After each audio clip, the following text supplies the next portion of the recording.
So hi guys, good evening and welcome back to my new vlog. Approx 35 days बीत चुके हैं मेरी last video upload हुए और मैंने एक भी वीडियो तब से अपलोड नहीं की है। काफ़ी सारे रीजंस थे कि मैं क्यों नहीं अपलोड किया और इन दिनों काफ़ी कुछ हो गया मेरे लाइफ में बताने लायक। सबसे पहले तो बताते हैं कि नीट का एग्ज़ाम कैसा गया। तो जैसा कि सबको मालूम है कि नीट का एग्ज़ाम 21 तारीख को हुआ था। पेपर पिछली बार से थोड़ा सिंपल था बायो का, लेकिन फिज़िक्स और केमिस्ट्री का पेपर बिल्कुल एलियन टेक्नोलॉजी से बनाया गया था। मुझे ऐसा लग रहा था कि वो नीट एडवांस लेवल आ गया है भाई साहब, नीट एडवांस।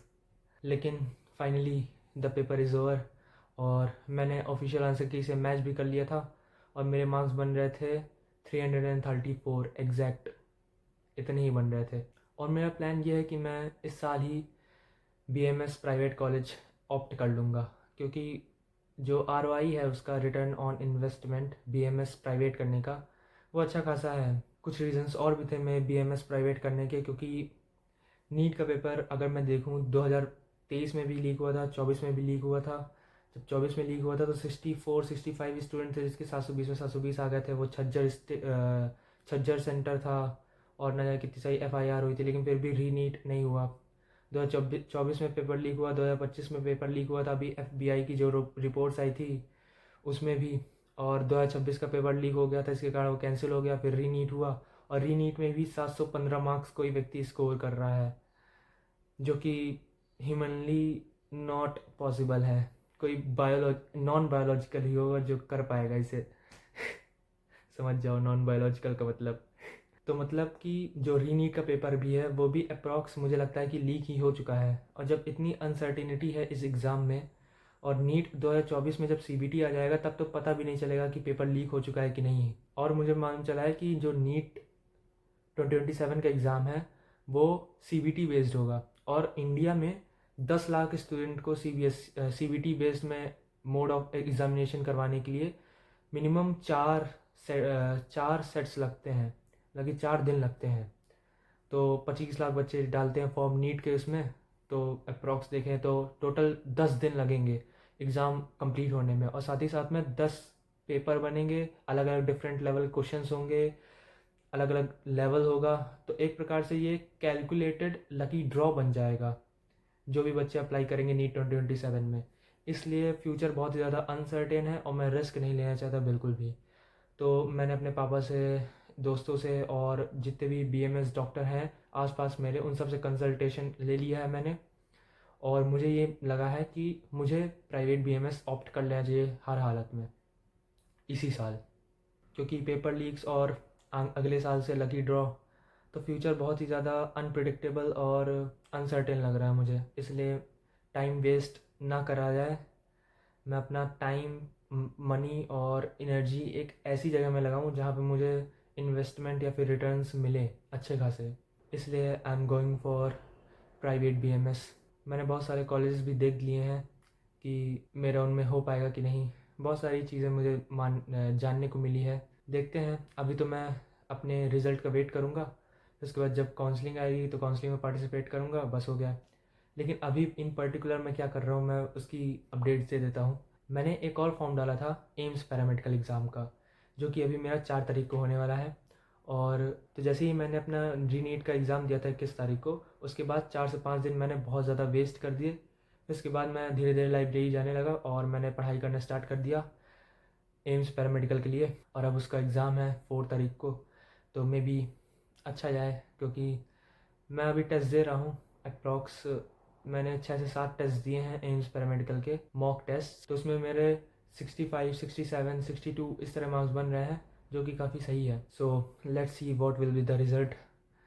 अभी तो यही है कि मैं एम्स पैरामेडिकल की तैयारी कर रहा हूँ। अगर मुझे एम्स पैरामेडिकल में BMRIT या फिर BMLT ब्रांच मिल गई किसी अच्छे एम्स में, तो मैं BMS प्राइवेट नहीं करूँगा। लेकिन अगर मुझे एम्स पैरामेडिकल से ये नहीं मिला तो मैं प्राइवेट BMS ही ऑप्ट कर लूँगा इस साल, 101% कंफर्म।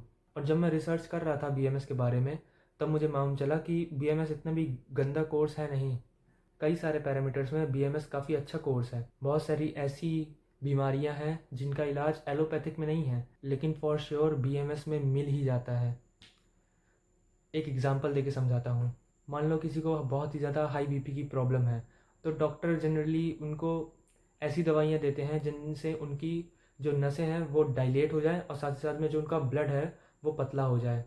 और जैसे ही उन दवाइयों का असर ख़त्म होता है तो वापस से ब्लड वेसल श्रिंक कर जाती है और जो ब्लड है वो गाढ़ा हो जाता है, इसलिए ब्लड प्रेशर वापस से राइज हो जाता है। लेकिन जो बीएमएस है वो टाइम टेकिंग प्रोसेस है, लंबा इसका रूटीन चलता है, लेकिन रिजल्ट्स काफ़ी ज़्यादा अच्छे मिलते हैं, वो भी विदाउट साइड इफ़ेक्ट्स। ये सबसे अच्छी बात है बीएमएस की जो मुझे लगती है। और साथ ही साथ में ऐसा नहीं है कि बीएमएस पूरा का पूरा आयुर्वेदिक पोर्शन है, बहुत सारे सब्जेक्ट्स हैं एमबीबीएस के जो कि बैकबोन बनते हैं बीएमएस में। ह्यूमन एनाटॉमी, पेडियाट्रिक्स, गायनेकोलॉजी, बहुत सारी चीज़ें, बहुत सारी चीज़ें। मोर देन 50% एमबीबीएस बीएमएस के अंदर ही आ जाता है। उल्टा एक्स्ट्रा सब्जेक्ट्स आते हैं जैसे कि संस्कृत, श्लोकास और आयुर्वेदा, पंचकर्मा, ना जाने कितनी सारी चीज़ें हैं। और बीएमएस ही ऐसा आयुष कोर्स है जिसमें सर्जरी का ऑप्शन भी रहता है। बाकी के जो कोर्सेज हैं जैसे कि बीएचएमएस, बीवाईएनएस, बीएसएमएस या बीयूएमएस, इनमें सर्जरी का कोई भी स्कोप नहीं है। और आगे चल करके एमडी या फिर एमएस करो तो भी काफ़ी ज़्यादा अच्छी जॉब्स या फिर अपॉर्चुनिटीज़ खुल जाती हैं मेरे लिए। गवर्नमेंट जॉब का भी काफ़ी ज़्यादा स्कोप है। तो बीएमएस प्राइवेट ही फाइनल डिसीज़न है मेरा।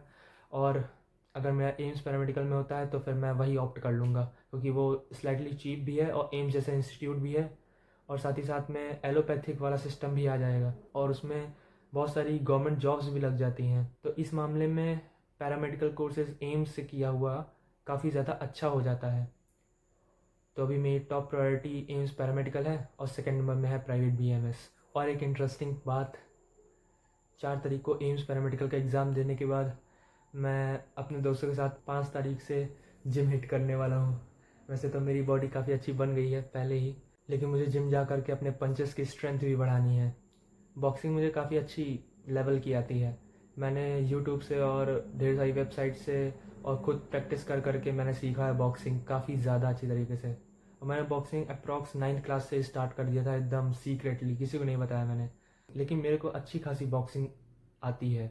लेकिन जो पंचेस में स्ट्रेंथ होती है उसके लिए मुझे जिम जाना है और साथ ही साथ में अपना वजन भी बढ़ाना है और जो मेरे अंदर मसल मास है उसको भी इंक्रीज़ करना है। और अगर फिलोसफिकल टर्म्स से देखा जाए, अगर कोई बहुत ही ज़्यादा वीक या फिर बहुत ही ज़्यादा उलझा हुआ इंसान है तो सबसे पहला काम जो वो कर सकता है अपने आप को सुधारने की जर्नी में, तो वो है उसकी बॉडी। वो अपनी बॉडी की डाइट, स्लीप, एक्सरसाइज और डेली एक्टिविटीज़, ये सब अगर रेगुलेट करे तो उसकी लाइफ चेंजिंग जर्नी का ये पहला स्टेप बन सकता है। सो बस that is for today's vlog. इस व्लॉग को यहीं पे एंड करते हैं। और इतने दिनों से मैं वीडियोज़ इसलिए नहीं अपलोड कर पा रहा था क्योंकि मैं मोस्टली जो वीडियोज़ रिकॉर्ड करता हूँ वो अपने मम्मी के फ़ोन से शूट करता हूँ और साथ ही साथ में ना ही मेरे पास प्रॉपर माइक है, इसलिए मुझे फ़ैन भी ऑफ़ करना पड़ता है और बिल्कुल रात में शूट करना पड़ता है जब सब लोग सो जाते हैं और बिल्कुल भी शोर शराबा नहीं मचता मेरे आसपास, क्योंकि मेन रोड में मेरा घर है और इतना ज़्यादा हॉन्किंग कल्चर है यहाँ पे कि मैं क्या ही बताऊँ।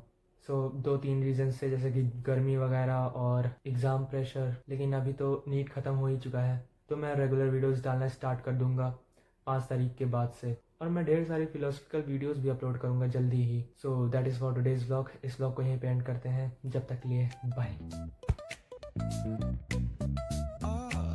सो ये देख लो सब लोग मेरा setup. Nice and slow. Talk like singing.